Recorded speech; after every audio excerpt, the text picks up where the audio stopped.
What's up, everyone, and welcome to the 24th episode of the Envision Game Podcast. I'm your host, Brad's Gaming. As always, I'm joined by Clonch Joe Hello, everyone. and Triple Bravo. Howdy, folks. So we're going to keep this episode short and sweet because I'm actually going away on vacation tomorrow for my honeymoon.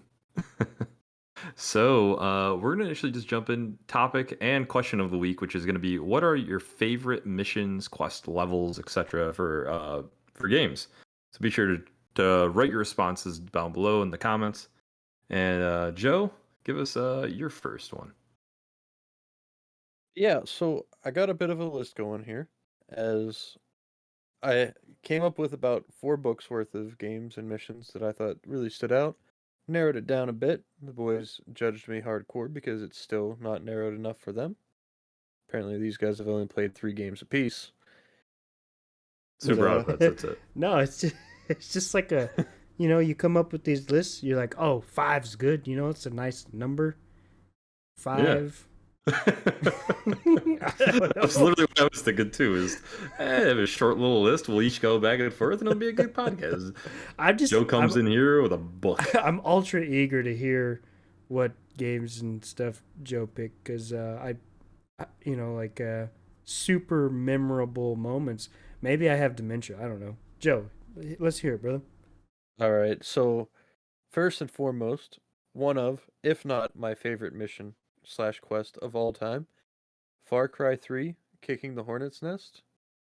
And this is the mission where you got the flamethrower, making bundums, blasting through your headset, and you're running through the weed fields, burning the place to the ground. Mm-hmm. Absolutely. It's also my favorite mission of all time, and probably like the most memorable. I feel so. Couldn't agree more on that one. Yeah, so my top 2 were close here, and my second is Call of Duty 4, All Gillied Up, which is the mission where you're sneaking through like a Russian town, and you are in full ghillie gear. It's pretty much a stealth sniper mission, and you're crawling along the ground, and like tanks and people are walking all around you, and it is incredible, and definitely the most memorable Call of Duty mission to me. And I think it's pretty unanimous for anybody who has played the game that mission stuck out That is on my list. like a golden gem. Mm-hmm. It was number 2 on my list. And then there's another one that I have here. I don't want to talk too much about it because Bravo and I are gonna get to it, and I don't want to spoil it. But the final mission of Halo 3, it's just called Halo, I believe. And incredible mission. If you've played the game, you understand what it is. Like I said, not gonna spoil it because I'm dragging Bravo through, and I want him to have that first time experience with it. Then we're gonna get a little bit banking around here, see some different games, some different genres. This was just as I was coming across different games, I was like, oh yeah, I remember that mission. Medal of Honor Rising Sun, the first mission, Pearl Harbor. It was the first game that I've seen that actually took a crack at something like Pearl Harbor. Alright, and my next mission I have here, not gonna get into any spoilers because Bravo and I plan on playing through these. It is going to be the final mission of Halo 3, which I do believe is just called Halo. I'm going to make sure Bravo gets to experience it for the first time, spoiler free, and enjoy the cluster that is. But I'm going to start bouncing around from some other games just as I was thinking about them. Those 3 stand out to me in particular. So, Medal of Honor Rising Sun, the first mission, the Pearl Harbor mission. Love the game in general, but specifically the fact that they took the Pacific Front and were the first ones to really make a game about it that hit the mainstream. And the Pearl Harbor mission was just incredible and really gave you a sense of urgency for what happened. But then we're going to move on to Modern Warfare 2, the No Russian mission, which I don't know if either of you guys have played that game and through the campaign, but there was whenever the game came out, at the very beginning, it was like, do you want to see sensitive content, yes or no? If you hit no, this was the only thing that changed in the game, and they took this mission out. But essentially, you going through an airport, you have guns, you could walk through the entire airport without shooting a bullet. But I don't think anybody did that their first time. You just go through slaughtering civilians. The Last of Us 1.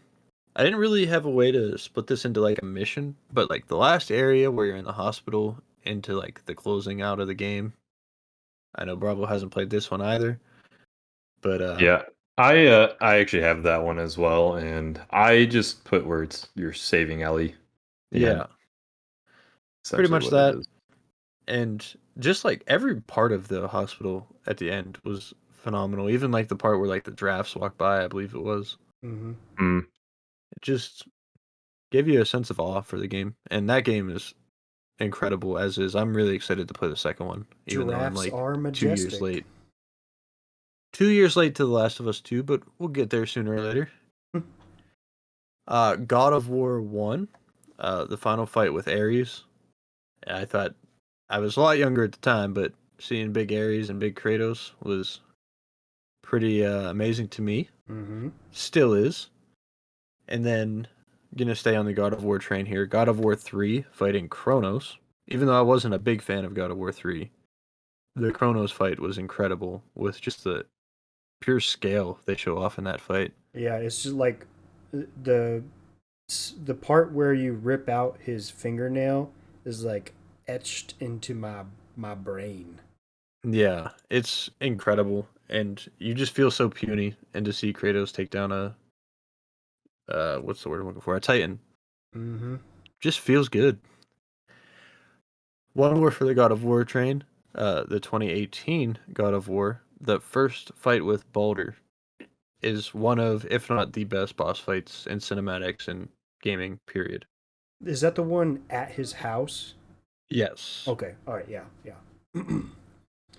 Yeah, that is a good one. So, on my list, since we're on a God of War train here, I decided to add three things here. So it's really three different moments, but the three fights where you take down Poseidon, Hermes, and Zeus in the various games. Poseidon, you fight him and snap his neck and throw him into the ocean, and he turns to water before he hits, and like the soul of the ocean or the spirit of the ocean or whatever is gone. And then Hermes, you fight him, and Kratos decides he's gonna kill him. Probably the worst way Hermes can go, by individually chopping off his legs and then beating him to death with them. And then Zeus, as like the climax of these fights, where you can spend literally as long as you want beating his face. And you don't have to stop until you're ready to move on, which is hilarious. That's a way to relieve some anger. Is the Hermes one? I can't remember 100%. Is that the one where you like it goes into first person view and you see him gouge his eyes out, basically? Or I don't think that's. I can't remember if it was him or who it was, but that moment was like, oh my god! I do remember that. I don't remember who it was. It was I just wild. remember chopping his legs off and then beating him with it. Mm-hmm. Yeah. And then, of course, Yeah. all gillied up was my number 2. And then I have it's just like this moment, right? It's at the end of Modern Warfare 2 where Shepard betrays Ghost. And he's like, do you have the files? And Ghost is like, yeah. And he's like, good, that'll make like cleanup easy. And he shoots Ghost in the chest, shoots his buddy, I can't remember his name, and he's like, no, no. And then Ghost starts hearing chatter over the radio where it's like, don't trust Shepard, we've been betrayed. And like you can hear gunfire in the background. It was like, oh, it's a pretty epic moment.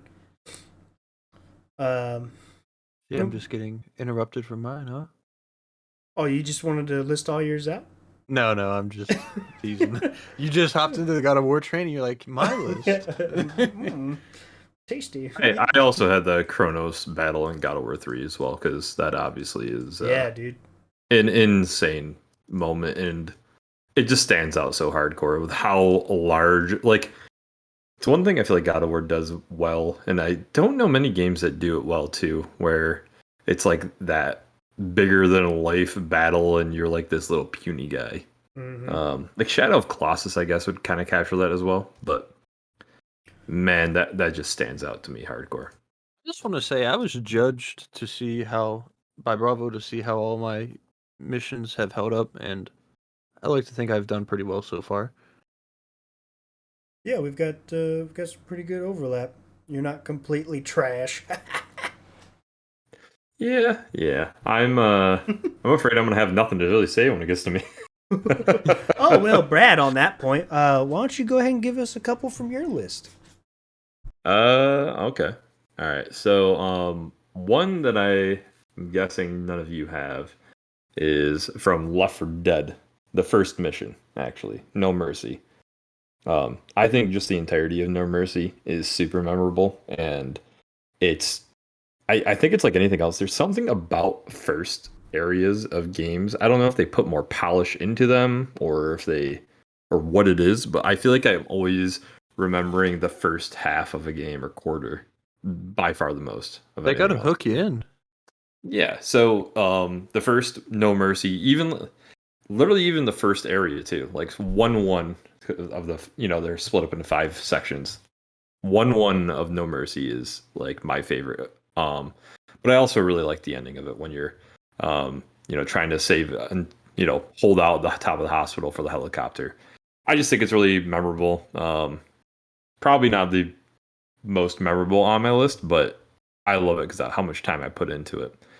Another one I would say too is actually Bioshock, which is once again the intro of the game. So, welcome to Rapture, when the plane crashes and you're kind of swimming up to the lighthouse. I think it actually is a lighthouse, and then you go down into and you like first see Rapture for the first time, and underwater, all of like you actually see like different fish and whales and sharks swimming around, and yeah, it just was something I really enjoyed playing through. So something about like the creepy atmosphere that you get from actually first seeing Bioshock, you're kind of getting a feel for the environment and the atmosphere that you're going to be pulled into for the first time. So it really sets the mood, I think, well.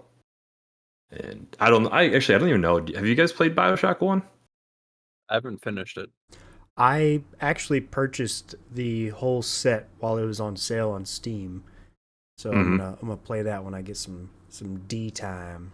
That's what I did as well, and haven't finished. I'm probably close to finishing the first game. Yeah, I don't know how the game holds up for a standpoint of it's, I think it came out in 2006 or 2007. Oh, it holds up fine. Controls are a little tanky, but I mean, it's like a weird art style game that is fine. Yeah. So I actually want to go back and play it too. I actually just watched a video on it today. It like came up in my feed for YouTube randomly, and I'm like, oh, all right, that's kind of convenient. So now I'm like craving to play it again. But another one I also have that I don't think you guys would have is the Butcher in Diablo 1.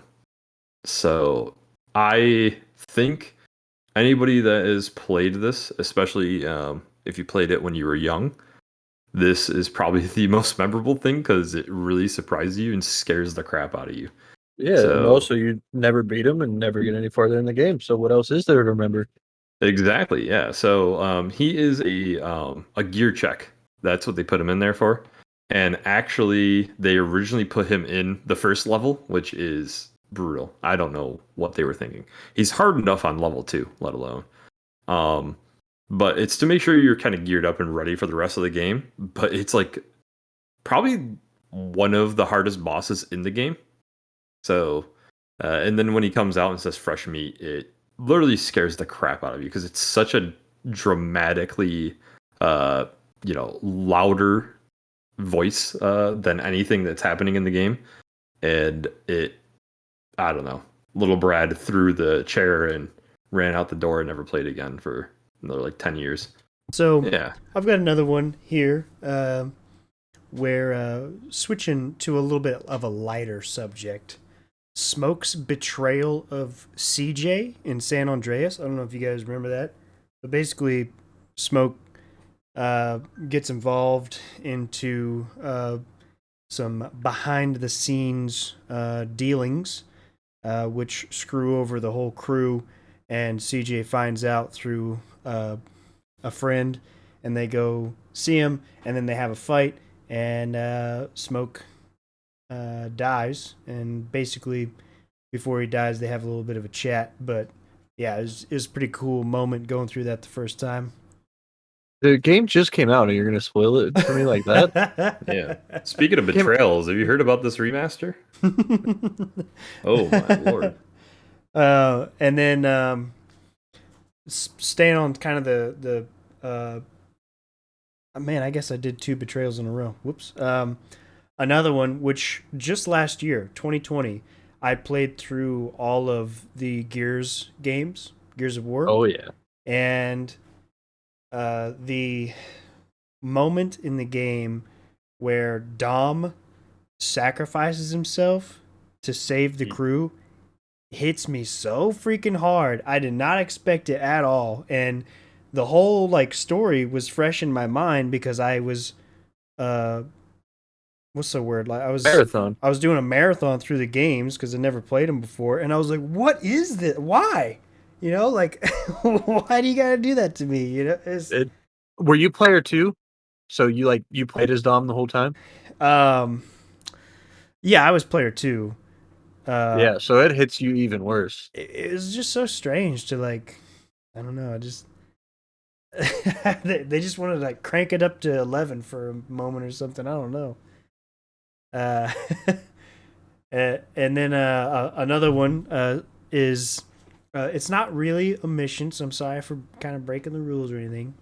Typical Bravo. But the children of Adam in Fallout, I had to mention because for one, all the little side cults in the Fallout games are interesting to come across, but the children of Adam just stand out because, you know, they worship a unexploded nuke in the middle of town, and you eventually set that off. So you don't have to set it off. Megaton is actually one I have on my list here as well, and I just have like Megaton as the entire quest line. Yeah.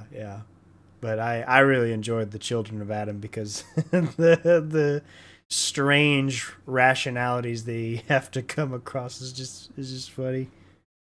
But Joe, why don't you give us a few more from the book of Joe?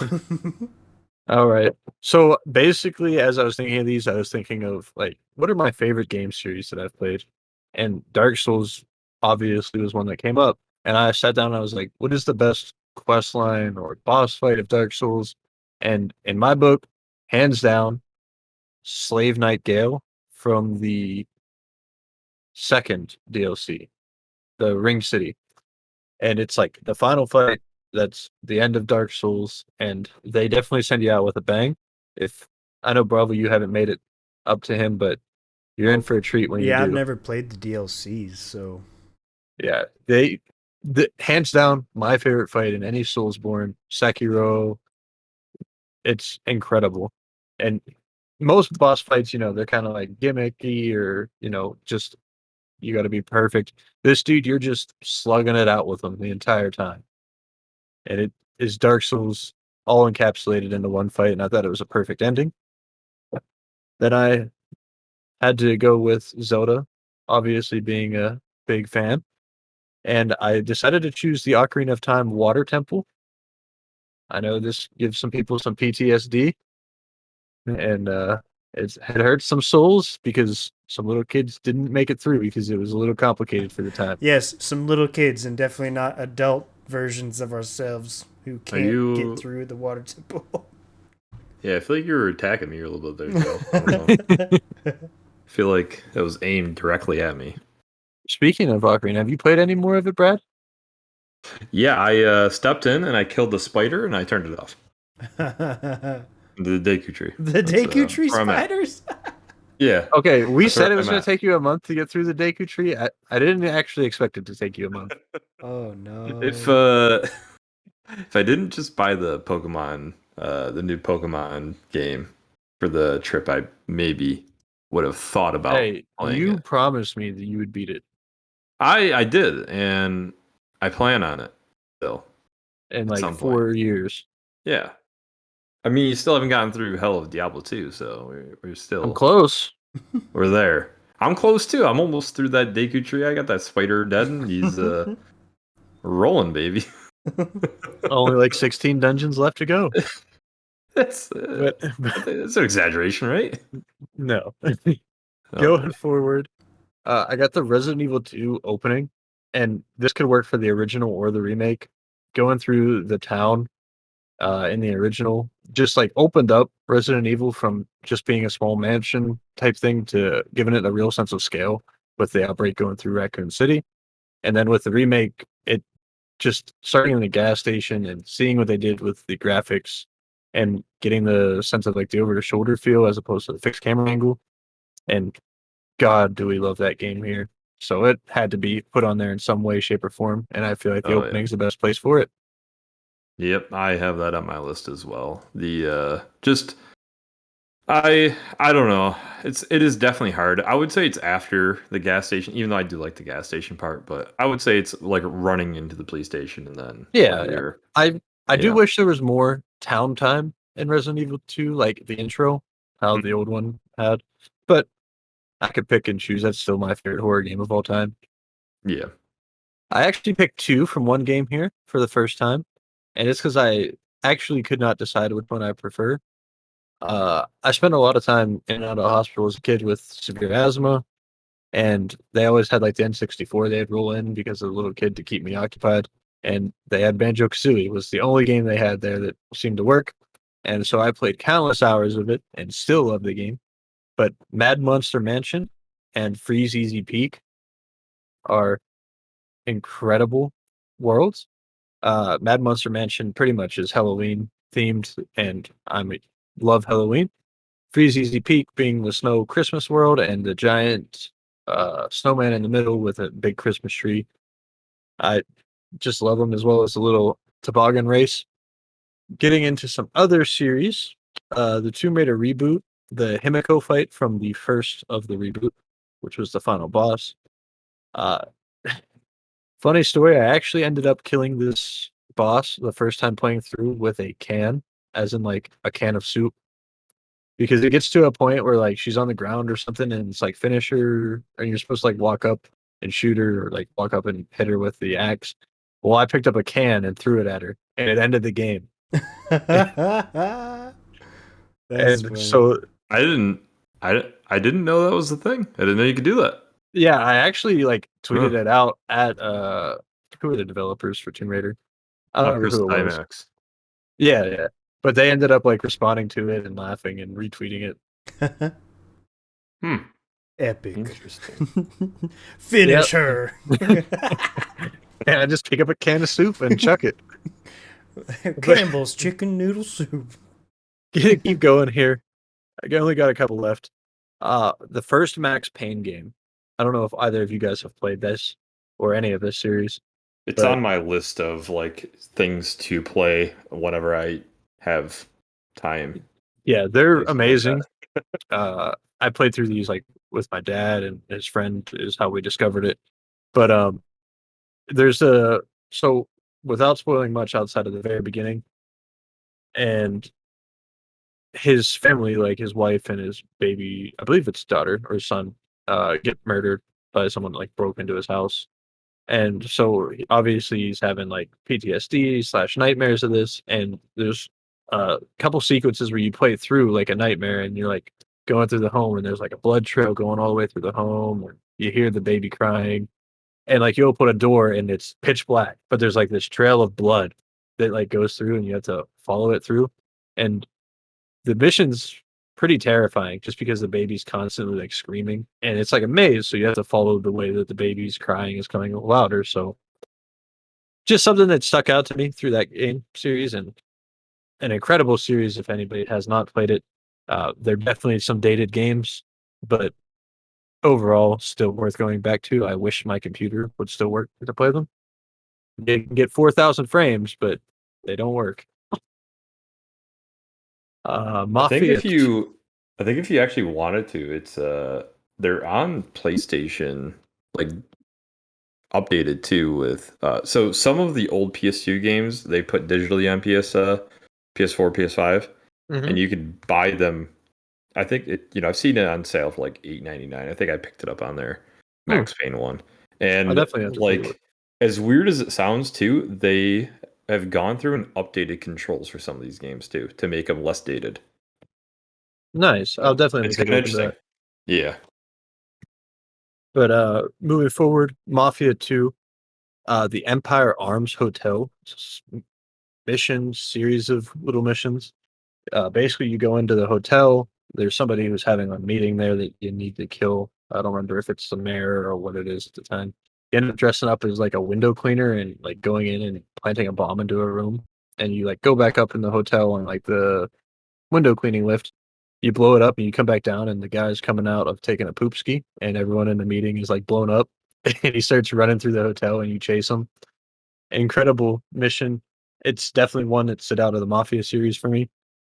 Well, And then we didn't make it through an episode talking about poopskis. Maybe next week, gang.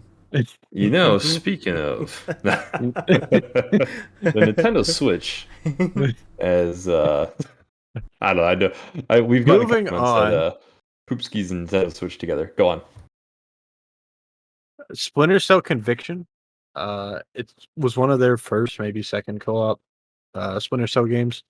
But you play through the entire game co-op with a partner, and then you get to the end, and they pit you against each other, and you get to duke it out. And I believe it's like the back of a plane, like a cargo plane, and you guys are running around trying to kill each other. And I played through this with my dad, and as soon as we started, hit him with that double tap. Da, da, da.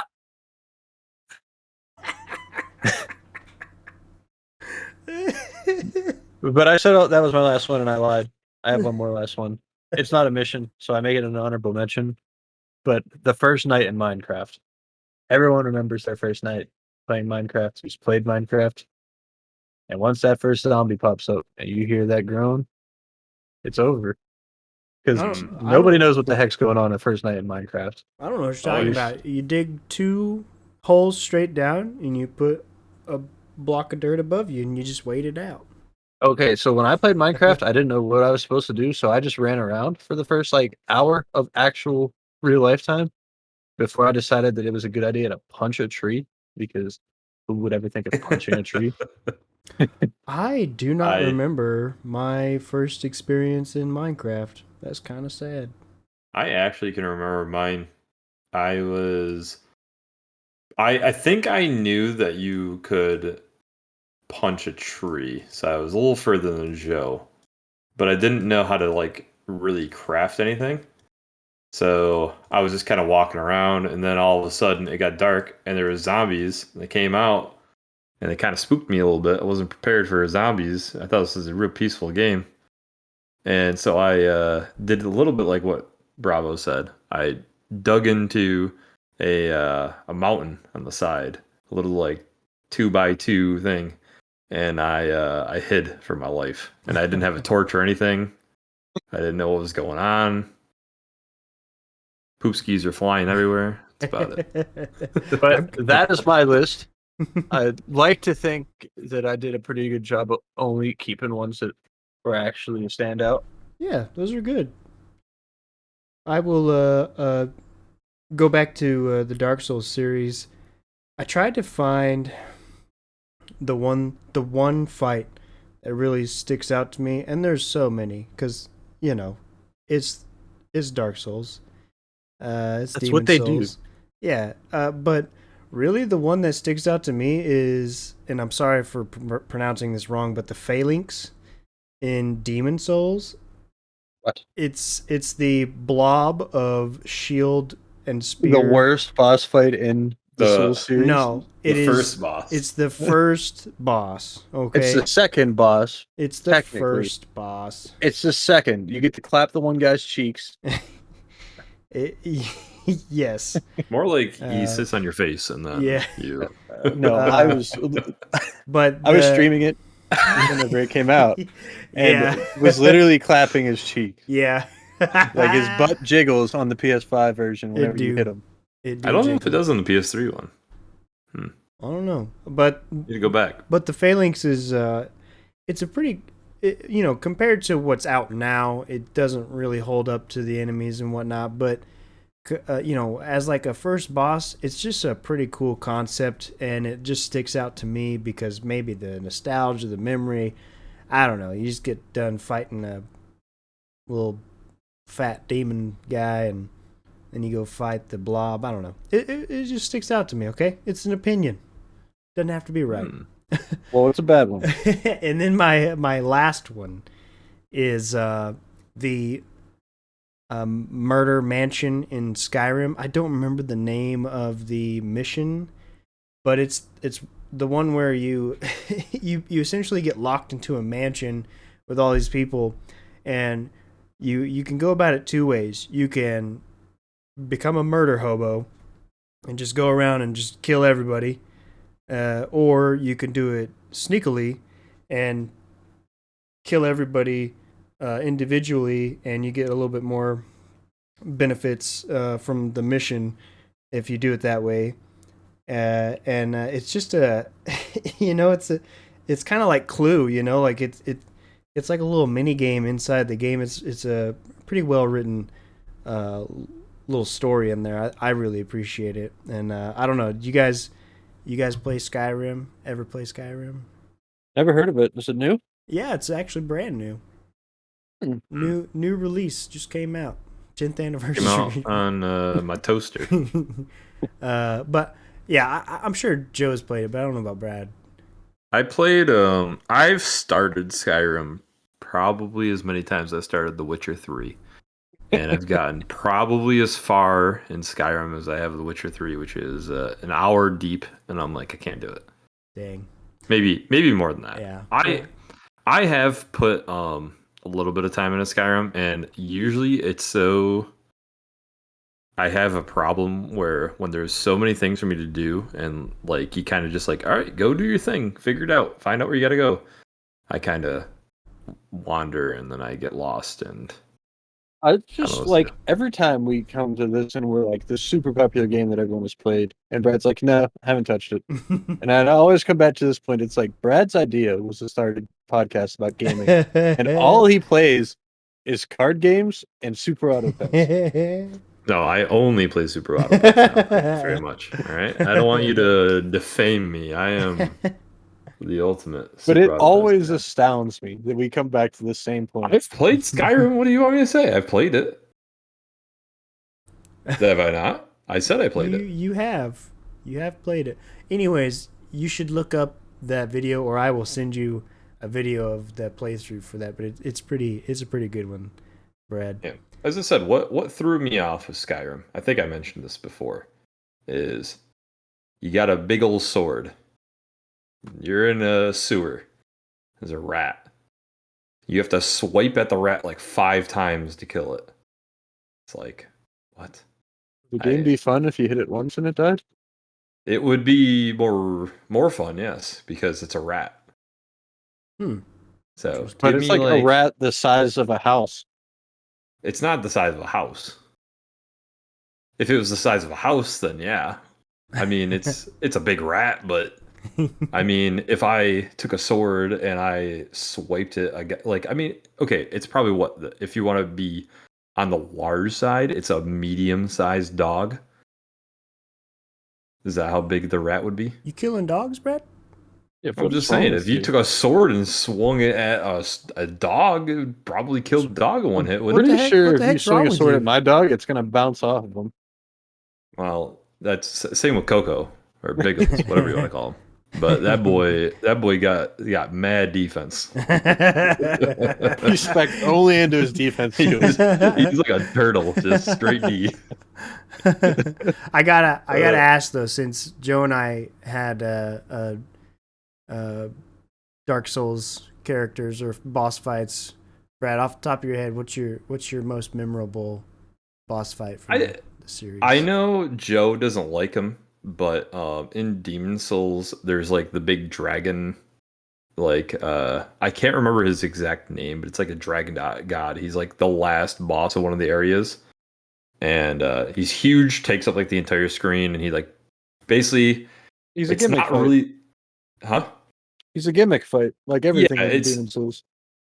so honestly, he's like I don't think the fight is cool. It's more of he looks cool, and Oh, because he's he's so big, awesome, especially yeah. in the PS5 version. He's Yeah, fantastic looking. he's awesome. I don't like the fight and you're just shooting the crossbows basically at him and then you just go over and you just slap him. It's just- kind of similar to the you- rat. Like it's You go trim his beard. yeah, like here, you got a little something hanging over here. Let me get that for you. I actually like Demon Souls a lot. Demon Souls is my favorite Souls game, but that's I think just because it's the first one I played and the only one I actually ended up fully beating. But I do like all of them. Have you played Bloodborne? I've played Bloodborne, yeah. That just sounds like that's not your favorite. I don't know. I don't know. Here's the thing. I'm not very good at the Souls games. I'm not as good as probably I should be too. And I think Bloodborne's skill level is higher because the speed is higher. You know, it's like a faster paced game, which the slower, more methodical stuff, it's like I can kind of see stuff coming and I can react a little bit better. I'm getting old, guys. Brad, are you a lightweight maneuver kind of guy, or are you a No, hammer? I was when I beat the game. So I remember the final boss in Demon Souls. This is the PS3 version when I played it because PS5 version I ended up going with the magical spell stuff and Joe hated me for it. Oh. Well, I'll here's the never thing. forgive him.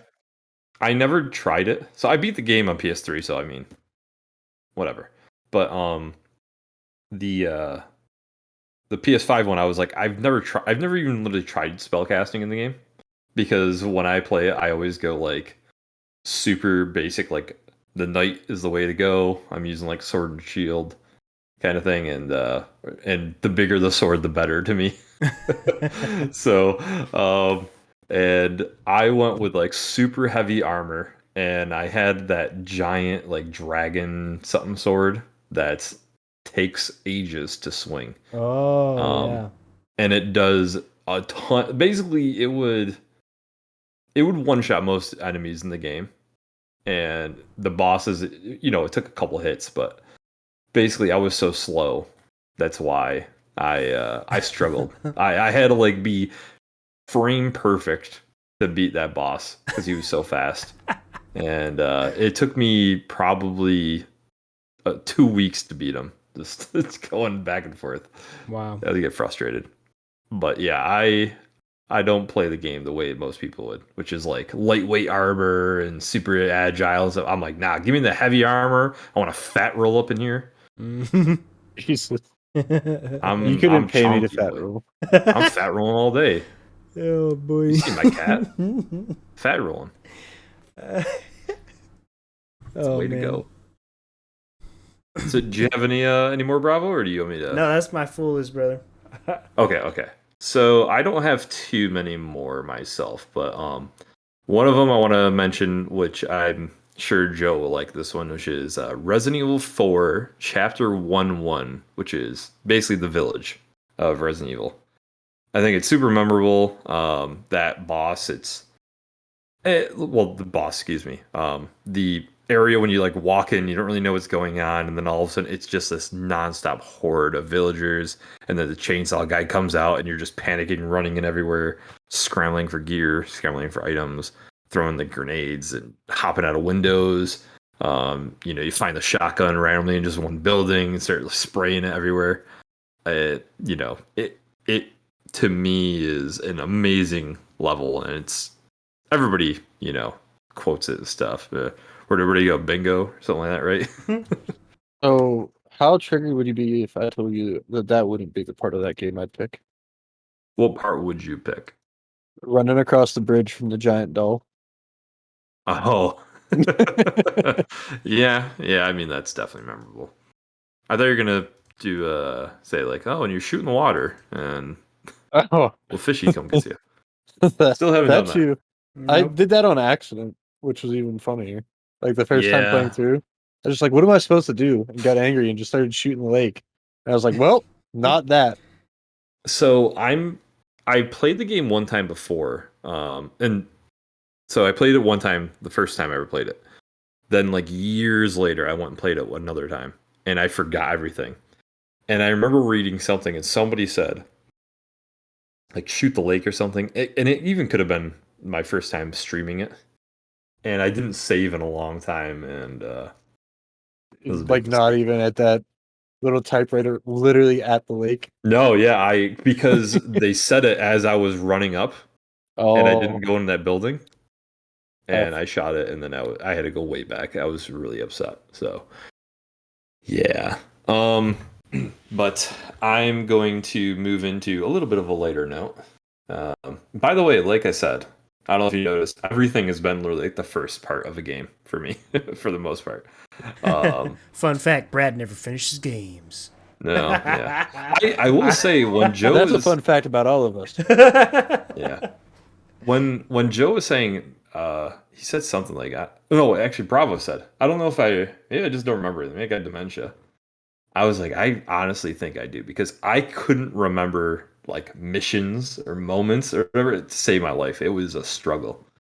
But a specific track in a certain racing game, Mario Kart 64, that stands out to me, and this is mainly just nostalgia for me, is Yoshi's Valley. So this is the one, if you don't remember, where you don't know what place you're in the entire time because everybody's on like the mini map is a just like Question a mark. question mark. And when I was a kid, I just thought it was so cool. Like there were so many different paths, and they all kind of went to the same. Like it basically they all converged into one area. And I remember trying them on. I'm like, which one's faster? And obviously, being a little kid, you can't really tell. And then finally, after a long period of time, I figured out which one was the best way to go, and I would just always try to race time stuff. I don't know why that one stands out to me the most, but I always thought it was cool because I never knew, even if when I was, you know, basically like speed running through it as fast as I could. I didn't know. I'm like, am I in first? Am I in last? I don't know where I am. My pick for Mario 64 easily would have been Rainbow Road. mm Rainbow Road's What cool. what a I classic basic white girl Hey, yeah. answer. we're talking about most memorable, okay? He said Yoshi's Valley, and I'm thinking of like Double Dash, where like the map is shaped like Yoshi. That's how unmemorable that map Oh, is to me. so like I said, I don't think that's the most memorable to everybody. Like this is our favorite ones. So for like me personally, it's that one just because for whatever reason as a kid, as stupid as it sounds, by hiding the character, like 'cause, on the mini map you could literally see who's in what place and where everybody is. For whatever reason, I constantly would look at it and judge myself where I was at. And because they hid that from me, it made me panic is what I do best. And constantly would so I like always is like ingrained in my head. I'm like, oh, where am I? Where am I? What's going on? Who's there? Because everybody splits off in different directions. So Yeah, yeah. I don't know. It's stupid. But I actually like the beach one also in 64. Because I was dumb and I used to always try to there's like a little shortcut, you hit a ramp, you got to boost. Yep. And I was horrible, and I could never make that for whatever reason.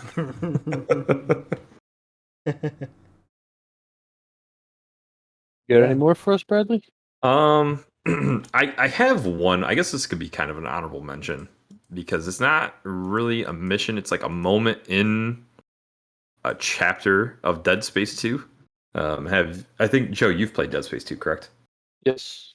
So, and Bravo, you've been playing a little bit of Dead Yeah, Space 1. don't worry about spoiling it for me. Just hit me with it. All right. So there's a point. Um, in Dead Space 2, I don't remember what like story context it has to do with it, but you basically go into this machine and for whatever reason you need to stick a needle in your character's eye. And it's a mini game and it is super stressful. And you basically slowly drop this needle down and your No. character is like freaking out, so his eyes like moving back and forth because you can't look at it. But you have to put it right in the center of his pupil. So you're like slowly putting it down, and if you miss, it just goes right through his skull essentially, and like Oh, drills his eye out and everything. yeah. And even if you are successful, you still stuck a needle in your eye. Dead Space has got some of the most crazy ways of dying. It Like, it's honestly one of the most like disturbing like to watch and like make your player go through moments that I can even think of in a game. I don't know if there's another one, but it just like adds this tension. You're like, I don't want to do this. And even when you successful, it's like, yay, I guess. But anyways, so do we have any other honorable mentions, guys? I have one that I skipped over on my list, Okay. and it's from GoldenEye. I believe it's called Surface. It's the mission where it's like all snow, and Mm. you go through, and it's like the pinkish, purplish sky. And just as a kid, I remember playing that mission on repeat. And I was very young playing that game, and I always had to get my Typer rifle. And that's where the pew pew originated for me. I thought you were like dyslexic for a second and you said some other. Is that really what it's called? The type rifle? That's what I called it as a kid. what the heck are you talking about? What a type rifle? So, fun Like- fact, my first dog as a child, I Was named him named Typer Chomper. Rifle? I named him Chomper after like the Land Before Time T-Rex. Oh, And his middle name was no. James Bond over GoldenEye. His name was Chomper- Chomper James Bond. Yep. Okay. The vets How you loved make me it. think? Coconut doesn't have a middle name. Hmm. Maybe it's It's Bigglesworth. Bigglesworth. Yeah, yeah. My first You just dog. call him by his middle name sometimes. My first dog was a Rottweiler named Zeus. My second dog was a boxer named Hercules. And then we stopped naming our animals after gods because they kept thinking they were Gods. the king of the house, and it was not going well. Then he got a Shih Tzu and he named it That's Mighty actually- Mouse or something. It's actually really funny because there was I think it was a writing prompt or something that came up on Reddit like a few days ago. That was like all pets in the world named after like deities get the power of that deity, but it's split up amongst all pets with that name. But Oh. your pet is the only one currently named Zeus or something. Oh, that sounds cool. Yeah. Well, anyways, guys, on that note, have you heard of any cool writing prompts lately? Because we're really interested in that, by the way. But seriously, if you've made it this far, we really appreciate it. This week is a shorter episode. We're all super busy, and also we apologize for any connectivity issues you may have heard. We had been blasted with horrible internet, and this is the absolute last day we can try to record. So appreciate it if you've made it this far. Like and subscribe. Yell at us on Twitter at envision_org. And comment right under the YouTube video. We respond and love all comments. We will catch you next time.